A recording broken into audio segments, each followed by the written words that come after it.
संजय राउत ने एक बहुत बड़ी चाल चली, लेकिन वो चाल पूरी तरीके से फेल हो गई। बहुत बड़ा झटका लग गया संजय राउत को, आपको बताएंगे।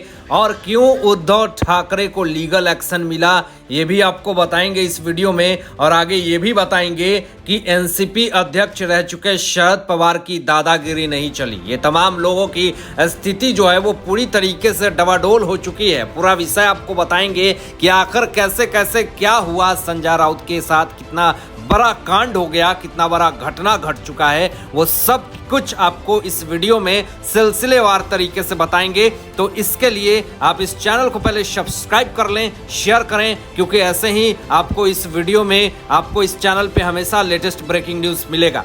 दोस्तों आपको बताएं कि आर्थर रोड जेल में संजय राउत जो हैं वो जेल में बंद हैं और अपनी जमानत को लेकर के बिलबिला रहे हैं, तारे गिन रहे हैं, दिन में ही सपने देख रहे हैं कि कहीं किसी तरीके से मुझे जमानत मिल जाए। लेकिन सपना देखने से कुछ नहीं होता और खाली पुलाव पकाने से कुछ नहीं होता।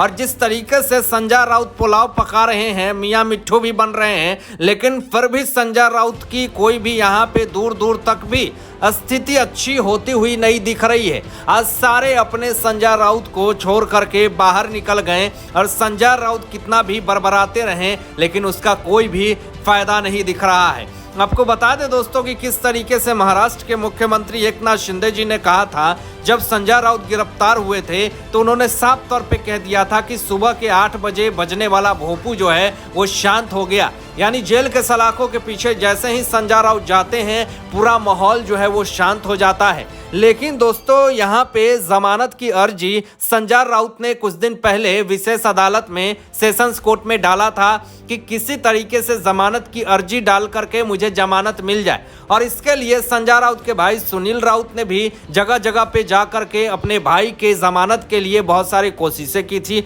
मन्नतें मांगी थी, लेकिन फिर भी इसका कोई भी फायदा नहीं हुआ। लेकिन जमानत की अर्जी डालने के बाद बॉम्बे सेशंस कोर्ट के जज ने साफ तौर पे कहा कि 16 तारीख को इसकी फैसला होगी और इसमें क्या भी किस वजह से इन्फोर्समेंट डायरेक्टरेट ने गिरफ्तार किया है संजय राउत को, इस पे जवाब भी मांगी है। तो कहीं ना कहीं 16 तारीख को इन्फोर्समेंट डायरेक्टरेट के वकील इन्फोर्समेंट डायरेक्टरेट आते हैं और जो खुलासे करते हैं जिसको सुन करके आप खुद चौंक जाएंगे। इन्फोर्समेंट डायरेक्टरेट ने साफ तौर पे ये कहा कि हम इस जांच के, यानी पात्रा चौल घोटाले के मामले में जो जांच हम लोग कर रहे हैं उसके अंतिम चरण पे हमारी जांच जो है वो पहुंच चुकी है। अगर इस वक्त अगर संजय राउत को जमानत दे दी जाती है तो सबूतों के साथ छेड़छाड़ करेंगे संजय राउत, जो कि बिल्कुल ही गलत है। और ऐसा अगर हो गया तो तांडव हो जाएगा, क्योंकि बहुत सारे ऐसे लोग हैं जो कि पात्रा चौल घोटाले मामले में गवाह हैं और स्वप्ना पाटकर का भी नाम आता है। तो जिस तरीके से इनका अवधि है, जिस तरह से वर्चस्व है और शिवसेना सांसद रह चुके हैं, तो इनका एक औहदा है बाहर। तो जब तक महोदय ईडी ने कहा कि जब तक हमारे ये केस पूरा कंप्लीट नहीं हो जाता है, जब तक पात्रा चौल घोटाले मामले के अंतिम चरण पे हैं हम लोग, और अगर अभी इनको जमानत दे दी जाती है तो कहीं ना कहीं इस केस को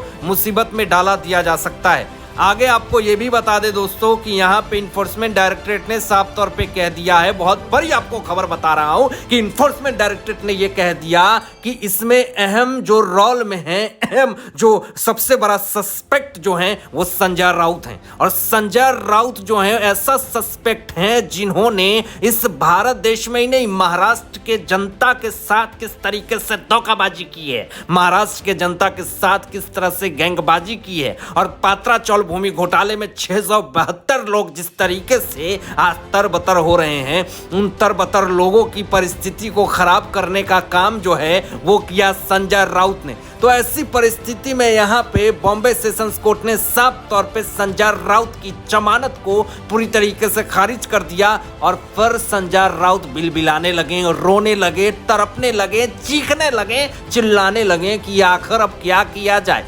कैसे जमानत मिला जाए। लेकिन इन सब पचड़ों से जल्दी नहीं निकल पाएंगे संजय राउत, क्योंकि इनकी समस्याएं पूरी तरीके से बढ़ चुकी हैं। दोस्तों अब आपको आगे बता दें कि संजय राउत हमेशा ये सोचते हैं कि आर्थर रोड जेल में तो खाना अच्छा नहीं मिलता है, पानी अच्छा नहीं मिलता है, लेकिन आप अगर घर वाला टेस्ट अगर ढूंढेंगे तो कहां से जेल में मिलेगा। अब ऐसे हालात में संजय राउत जो हैं वो रोने के लिए, बिलखने के लिए मजबूर हो चुके हैं और ऐसी परिस्थिति उन्होंने अपने जीवन में कभी सोचा भी नहीं था। बुरा सपना उनके साथ जो भी आता था वो भी सपने में इतना गंदा दिन उन्होंने आज तक नहीं देखा जो आज उनके साथ ये परिस्थिति बन गई है। लेकिन ऐसे हालातों में संजय राउत के ऊपर एक ही शक का सुई जाता है कि जब इन्फोर्समेंट डायरेक्टरेट ने ये साफ तौर पे कह दिया कि मेन सस्पेक्ट के रूप में संजय राउत हैं पात्रा चौल घोटाले मामले में, तो जो जांच का विषय है वो संजय राउत पे ही जाता है और इन्होंने पर्दे के पीछे रह करके पूरे घोटालेबाजी की, लोगों के साथ गद्दारिता किया, लोगों के साथ गैंगबाजी की और लोगों को डराया, धमकाया, पीटा और आज 1700 परिवार घर से बेघर हैं। उन लोगों की हाय और बद्दुआ जो है वो संजय राउत ले रहे हैं। अब ऐसे हालात में बॉम्बे सेशंस कोर्ट ने साफ तौर पे इनकार कर दिया जमानत देने से और फिर 19 सितंबर को जमानत की याचिका की डेट है, क्योंकि रिमांड जो है, कस्टडी जो है वो खत्म होने वाली है। लेकिन इसी बीच में दोस्तों जो बड़ी खबर और बड़ा मुद्दा निकल करके सामने आ रहा है वो अपने आप में बहुत बड़ी बात है।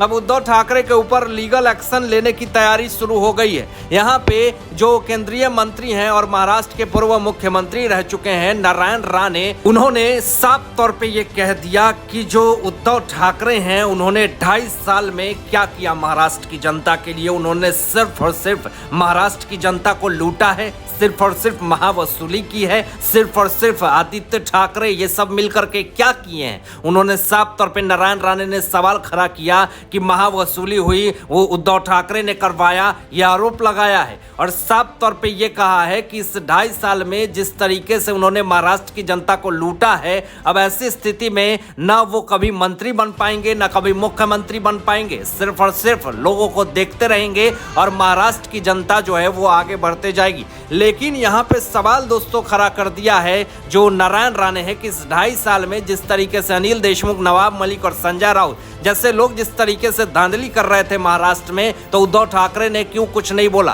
क्यों नजरअंदाज किए। और पर्यावरण मंत्री रह चुके आदित्य ठाकरे मठ मारवे में 1000 करोड़ का मिलेनियम स्टूडियो बनवाया, इन सब चीजों को देख करके नजरअंदाज कर रही थी उद्धव ठाकरे सरकार। तो अब मैं इन पे लीगल एक्शन लूंगा साफ तौर पे।